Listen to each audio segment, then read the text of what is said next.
Dominic Raab described the results as a mixed bag. Is that a bit complacent? No, I don't think it's complacent. I think it's a pretty accurate description, but it's a pretty big blow for 400 and something of our friends who have stood as Conservative councillors. And I tell you, I was campaigning in places like Cumberland and Wandsworth, and people like Ravi Govinda, who have devoted, frankly, a lifetime to serving the people of Wandsworth, and people like John Mallinson up in Carlisle who've done similarly for our community there. It's phenomenal. It's a real tragedy. I just want to talk specifically about what's happening in the south.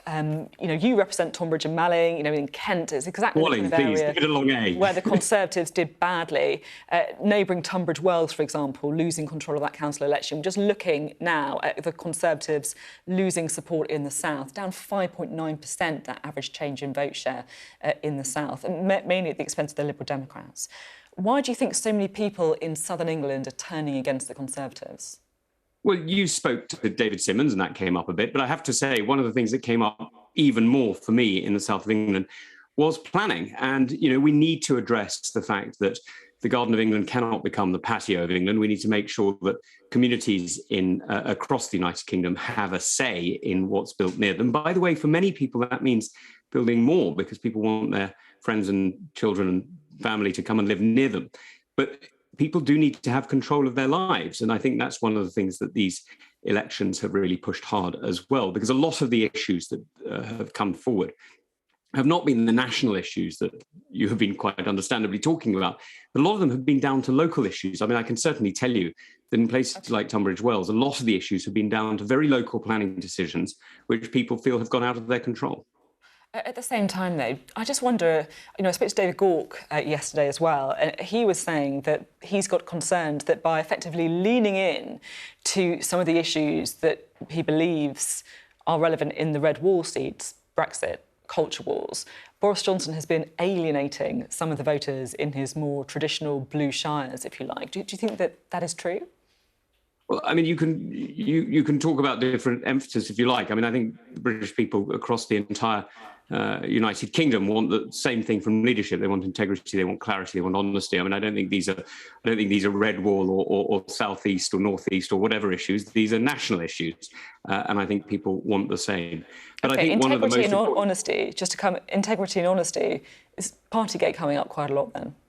Well, it's coming up a lot in Parliament. Look, I mean, there's some people who've taken money off Chinese people who've now been shown to be Chinese agents. That's the Lib Dems. There's some people who are now being investigated for various different things. That's Labour. This is going across. And frankly, a lot of us have had enough of it.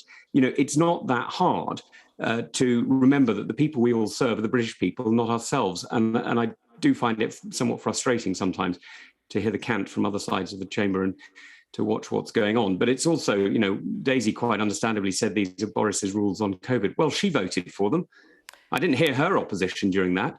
This was pretty much the entire Parliament voted for it. Only a few of us rebelled on various things. I think Daisy's point, to be fair, wasn't about the COVID rules themselves, but the fact that Boris Johnson made the rules and then broke the COVID rules. And but she voted the question that I asked you was whether or not that's coming up on the doorstep. So I'm not totally sure why we're talking about Chinese agents and the Lib Dems, but how bad an issue on the doorstep has Partygate been? So you asked me about integrity, and you're right to ask me about integrity because it really matters. Serving the British people properly and remembering that this is a duty and a service, not some sort of joyride, is absolutely essential. But that applies across the entire House. And I'm afraid what has been so frustrating in the last few years is how many people across the whole House seem to have forgotten that. I'm not defending anybody. I'm not attacking anybody in particular. I'm just pointing out that this is something that has become an issue for the entire Parliament, and I think we need to sort it out. Is Boris Johnson still an electoral asset to the Conservative Party? Well, it depends on the voter. I mean, there are plenty of people who still support him very closely. And, in Tonbridge and Malling, I can tell you I get letters in support of him. I get letters against him. And that's not exactly surprising. He's always been a divisive character, and he's always been somebody who's communicated his message extremely clearly. And you can choose which one of those skills or which one of those assets you think is most beneficial. But, we can focus, if you like, on the internal politics. But the most important thing that happened on Thursday wasn't Boris Johnson. The most important thing that happened on Thursday was the result in Northern Ireland and the Bank of England's announcement that we may well be going into recession. And I have to say, those are the two things that are going to be occupying my mind as we go forward, because holding the union together and protecting our economy, and therefore protecting the British people in both senses, I think is absolutely fundamental. So what do you want to see from the government in relation to those, as you say, extremely important issues next week when the Queen's speech happens? Well, the first one on Northern Ireland, I think it's listen to the people of Northern Ireland. We have had a very, very long-standing principle embedded in various different elements of the Anglo-Irish Agreement and the Good Friday Agreement, that the consent of the people of Northern Ireland is the paramount decider of the outcome of different events there. And so we do need to listen, and that means listening to people on the east-west trade and on the north-south trade. Now, I think we can resolve this, but it requires goodwill and cooperation, certainly across the island of Ireland and across the European Union and across the United Kingdom. And I think lowering the tension is extremely important there. The second element on the economy, I think there's an awful lot that we can do. I mean, I wasn't a supporter of the rise in national insurance, and I think there are many other areas where we should be looking at how we can ease the burden on the British people, because as we go into a period where the Bank of England is telling us there's going to be slow growth, and the Bank of England is telling us already that inflation is running or about to run at somewhere near 10%, and various banks are telling us in private that for the lower down for those poorer in our community, those who are struggling more in our community, it's already running higher than that, 10, 15%. We really do need to be looking at this, because this is about serving the entire community and making sure that people have what they need to survive what is going to be likely to be a very difficult time. You've previously said that you would run for the leadership if Boris Johnson was to go. Is that still your position? Well, I've made it very clear. In fact, I think I'm the only person who's made it very clear that I think serving our country at every level is an enormous honour. I've been lucky enough to serve in uniform, to serve as a diplomat, and now to serve in Parliament. And I hope, I'll be able to serve in many different ways. And one of the ways, of course, I'd like to serve our country as, in a position that gives me influence over things that I think really matter. Of course, that's what I want to do. I came into Parliament because I thought that ideas matter, that our country matters, and our communities matter. And I hope to serve a long time yet. And like you said in January, as you were mentioning there, I think it's a position of absolute integrity to say that, of course, you should offer yourself to the electorate if you think you can do it. Of course, you should talk to colleagues and see if you could get a group together. And if you can get a group together, you should go for it.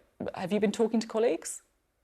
Not particularly, no. I mean, the real thing I've been doing at the moment is dealing with the issues that you're about to talk about when you speak to the Finnish ambassador. I've spent an awful lot of time speaking to people in Sweden and indeed Finland and across the Viking territories, if you like, the northern states, to discuss both the NATO element that I hope you're going to be discussing with the Finnish ambassador, which I must say I'm very, very pleased that the Finns have taken this decision or look likely to take this decision. But I'm also talking about different ways of working with our European partners. For example, youth mobility schemes are not specifically covered by the European Union. We can have them separately. The Canadians have a separate one with Sweden. Why can't we? There's various elements that I'd like to look at working with different countries in different ways, because I think international outreach is absolutely essential to our future. And I think Britain is uniquely placed to be a network power that brings people together. So I'm afraid that's where I've been putting my focus.